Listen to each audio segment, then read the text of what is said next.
This is Rental Management on the Air. I'm Ashley Peterson, Associate Editor at Rental Management, and I'm being joined by John McClelland, the American Rental Association's Vice President for Government Affairs and Chief Economist. John, you're here to give us an inside look at everything going on the government affairs side of the association. So the American Rental Association recently announced it would be scaling back its annual ARA legislative caucus, which is planned every year in the spring in Washington, D.C. And unfortunately, in 2020 and 2021, ARA had to cancel the event due to the coronavirus pandemic. So I was wondering, what effect has this had on ARA's ability to connect with federal lawmakers and push for the issues that are so important to those in the equipment and event rental industry? Well, good morning, Ashley. It's great to see you today, and it's really wonderful to be able to talk to ARA members this way. Caucus has been a very difficult situation for us. We've, as you mentioned, had to cancel in 2020 and cancel fully in 2021, and we're scaling back in 2022 because the coronavirus pandemic has limited our access to Capitol Hill. It's just not possible to have 100 ARA members come into town and go to Capitol Hill and walk through the halls of Congress as they usually do. So what we've had to do is we've had to use other methods for reaching members of Congress, and especially those who are deeply involved in the issues that affect the industry, and mostly the event rental segment of our industry that has been suffering tremendously because of the pandemic and all the lost business that they've had. So what we have mainly done is we have worked with members' offices on Capitol Hill to get either the member of Congress or key staff on calls, via Zoom or Teams or any of those kinds of platforms, to have discussions about the issues that we're facing. So we've done many calls over the last 2 years to connect ARA, and especially ARA leadership, with members of Congress to talk about these issues. So that's unfortunately what we've had to do. So we've had to do most everything virtually as opposed to in person. And while that's not your ideal situation, do you think that's been effective in reaching those lawmakers? I do think it's been effective because we do have their undivided attention in these situations, and they know exactly why we're talking to them. We set those calls up. We tell them what we're going to be talking about and all kinds of things like that. So we are very focused on the specific issue that we're talking about, which mostly has been continuing financial assistance to our members who have just been absolutely crushed by the pandemic, as I said, in the event rental segment. So yes, I think that they have been effective. Not ideal, but it's the best we can do, and I think that we've been doing a pretty good job of that. Great. So it's obviously very hard to predict what life will be like in a year from now. But is the goal of the government affairs team to eventually get back into DC and have those face-to-face meetings? Oh, absolutely. I mean, caucus is one of ARA's premier events. It has a long history going back into the 1970s that we've been having caucus, and we think that it is very important to make sure that members of Congress know our industry and understand our industry. I think, what we were talking about, we're having to do so many things virtually. The big downside of that is that we don't have 100 ARA members in town going up and visiting lots and lots of offices and educating them about the rental equipment rental industry and the event rental industry. So we don't have an opportunity to do that, and that's probably what we've lost the most, is that broader educational aspect of caucus, where we reach out to these members and new members of Congress in particular and say, you know, we're the equipment and event rental industry, and this is what we do. This is who we are. So absolutely, we need to get back to Washington, D.C. And I'm hoping that a year from now, we're going to be going full bore towards having a full-fledged caucus in Washington, D.C. Okay, great. So this year, and in this past year and in 2020, you guys have been very busy with your team.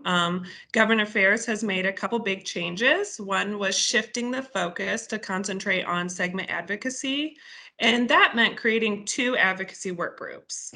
The one is the ARA Equipment Rental Advocacy Work Group, and the other is the ARA Event Rental Advocacy Work Group. So what made this change a good move for the association, and what impact has this had for our members? Great question. So before we had a single government affairs committee, and we tried to balance that with equipment segment folks and event segment folks. And I think that sometimes, depending on what we were talking about, one group of people were a little bit checked out and the other people were very engaged. Obviously, there are some things that both groups have in common, tax issues, for example. But even on something like workforce, you know, and labor, even though that's an issue for each of those groups, the need is really quite different. You know, from if you're an event rental person, you know, you're really looking at the labor shortage right now as being a big drag on your ability to do business. Yeah, labor is an issue on the equipment side, but also skilled labor, you know, technicians who can, you know, fix equipment. So we've always sort of thought about this, but when the pandemic hit and we really had the industry sort of bifurcate in the sense that equipment folks, after a few months, when construction was declared an essential service, folks in the equipment and general tool side of the industry, they just did incredibly well. Many of our members reported having record years in 2020 and 2021, so that their business just went gangbusters. On the event side, it was exactly the opposite. Some of our event members were down over 90% for a period of at least 18 months, and some now approaching 2 years, because the spread of Omicron has now started. We've started seeing cancellations in those businesses, you know, for those businesses. So we decided that it would be a good idea to be able to focus on the issues for each segment and bring those segments together on common issues. And I think the thing that's also been a really positive aspect of doing that is that on the equipment side, we've been able to include some of the larger members. We had Ed Noonan from United Rentals in the group and Larry Cox from Sun State Equipment joining in those groups. So it was an opportunity for us to get a broader spectrum of ARA members involved in these segment-specific groups. On the other side, you know, we have Arena and Pro-Am on the big event company side. So being able to get the perspective of members all the way from you know, a single location equipment rental store all the way up to, you know, United Rentals and Sun State Equipment, being able to get those perspectives and have those folks listen to each other and understand the issues that they're facing, I think has been very, very positive development for us. And so I think that doing that split and having the opportunity to really hear in depth from all of the members of ARA members in the industry has been just incredibly positive for our government affairs program. And while this split was built kind of out of the pandemic, do you see it being something that is a permanent change that the government affairs team continues with? Yes, I think this will continue in the future. It has just been such a positive um, factor in the way that we can represent both segments of the industry with equal focus, and also get the mix of businesses into those committees, into those work groups, so that we can really reflect the needs of the industry across the board, and then also bring them together on issues where they have very common interests, like tax issues. Okay. So the other big move that ARA made last spring was spearheading the creation of the Economic Bridge Coalition. And that coalition has now grown to, I believe it's 17 trade Yeah. associations. And they represent businesses that are still struggling from the impact of COVID. So can you speak to what is the goal of that coalition and what work is currently being done and the progress that you are seeing?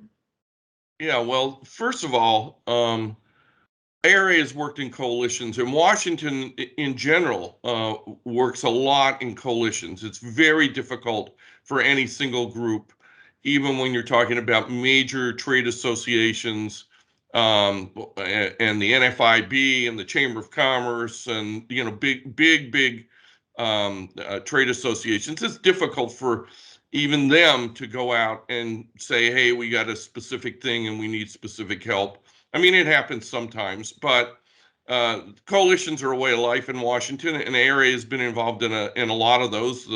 The coalition that we had on the health insurance tax, some of the other coalitions that we've worked in on tax issues like Section 179. A lot of those kinds of things. So coalitions are a way of life. We realized early on that it's going to be difficult for ARA to just be the sole voice on certain issues, because and partly because there were so many other industries affected. So last spring, a couple of us, namely the folks who represent the travel advisors and folks who represent amusement parks and attractions, got together, and the Live Event Coalition. We all got together and we decided we need to form a bigger coalition to represent industries that have been really badly hurt by the pandemic. And the goal has been to get more assistance um, to help these businesses recover, because not only have they lost the business that they would have had during the last couple of years, but their balance sheets have been destroyed, and a lot of them have had to sell assets. They've had to mortgage homes. There's been it's been a terrible effect on them. So we decided that the way to really push the issues that we were concerned with, and namely more financial assistance for businesses to help them recover, we needed to have a bigger voice. And so that's how the Economic Breach Coalition came together. And you're right, we have 17 different trade associations. If somebody wants to look at who the members are, and what our impact is, go to Economic Bridge Coalition, all one word, .org. On the internet, and you can see our website. We represent about $1.2 trillion in economic activity. So that has been something that has been very, very helpful for us to be able to get our message across, for two reasons. One, because now it's not just ARA lobbying on an issue, but it's all 17 trade associations being able to lobby on the issue. And secondly, if we want to do grassroots action, it's not ARA going out to our roughly 1,300 event rental members and asking them to participate in sending a message to Capitol Hill. It's the members of all these 17 trade associations that we can energize to take that message to Capitol Hill and have a single voice. So that's what a coalition is really doing. It's bringing a lot of different groups together who have a common cause and getting them to speak with a single voice on a single issue. And so that's why we did it, because we thought that it would help us be more effective in representing ARA's membership. And I think that I think we're right about that. The current situation is that we have, at the end of 2021, Congress passed a continuing resolution to keep the government funded. And that continuing resolution expires on February 18th. So that is when they were going to have to put together all the appropriations bills for fiscal 2022 and get those passed. And we think that that is the place where we have an opportunity to help businesses that are very badly affected by the pandemic to get additional funds through the SBA in all likelihood to help the economic recovery move forward. Okay. So there's a lot of things that happen behind the scenes that members might not be aware of. But is there anything that people that are in this equipment or event rental industry, is there anything they can do to help push these efforts, reach lawmakers, or kind of just share the story of the continuing struggles that they're seeing? Well, sure. And I mean, I think that there's a focus part of that and a less focused part of that question, Ashley. The focus part is certainly everybody should be watching for ARA if we put out a notice and ask you to get on, in particular here, the Economic Bridge Coalition website and send a letter in to members of Congress. I mean, that's absolutely imperative that you do that.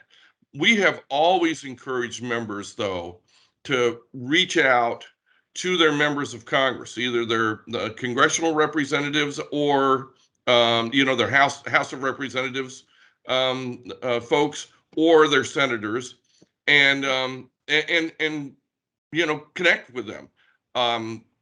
All of those members of Congress, are home a lot on weekends. They do town halls.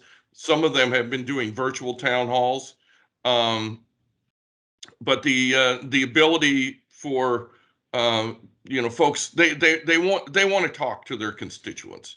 That's just a given fact. They want to talk to their constituents, and so we encourage folks, especially because we can't do caucus the way we usually do, to reach out to their members, to look for opportunities to connect with their members of Congress and talk to them about the equipment and event rental industry. Tell them what it is that they do as businesses who are constituents of those elected officials. So those are the things that I think we've always encouraged that, but especially because of the situation we have with caucus, that kind of activity would be very important, and we would certainly appreciate any ARA members getting out there and connecting with their elected representatives. And by the way, it's not just federal officials, it's state officials, it's local officials. This is something that we've encouraged for a very long time. And if anybody has any questions about how they do that, or how they might, interact and have a member of Congress visit their business location, all they have to do is call us at ARA. Call either me or Alicia Ryan, and we can help you with that. Okay. And is there anything else you'd like to add about the work that's being done on the government affairs side of the American Rental Association? Well, I think we've covered a lot here today, but I just think that we have been working really hard to try to represent the industry as best we can, and I particularly want to take my hat off to the board of directors and the folks in the advocacy work groups who have really, stepped up and been very supportive of the Government Affairs Division and the work that we're doing. And they participated in so many of these calls that we've had with members of Congress and their staff on the issues that we've been working on that we've talked about here. And I just couldn't ask for a better group of people to work with. I've been at ARA almost 20 years now, and I've never seen our membership and particularly our leadership more engaged in these issues. So it's just been a privilege for me to represent ARA for all this time, and we're gonna keep working to try to get our members the help that they need. Well, thank you, John. I really appreciate you taking the time to talk to me today and give me the inside scoop of everything that Government Affairs has going on with caucus and the Economic Bridge Coalition. So thank you. I really appreciate it. Thank you, Ashley, and have a great day.